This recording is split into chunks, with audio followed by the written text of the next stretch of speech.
நான் அதை பத்தி கவலைப்படலங்க. நீ சாப்பிட்டியான்னு கேட்கல, அதை சொல்றியா? அதை பத்தியும் இல்ல. நம்ம கல்யாணத்தை பத்தி பேசல. அதான் அதான் அது நான் என்னைக்கோ மறந்துட்டேன்.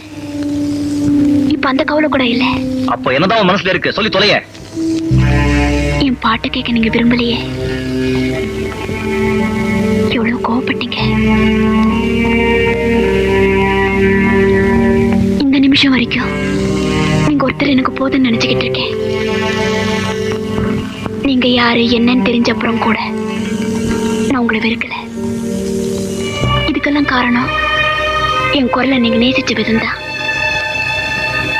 இன்னைக்கு என் பாட்டு உங்களுக்கு பிடிக்கல. சில சமயங்கள்ல நம்ம குழந்தைங்க அடிக்கிறோம், கடவுளை திட்டுறோம், பெத்த அம்மா அப்பாவை கூட கோச்சிக்கிறோம்.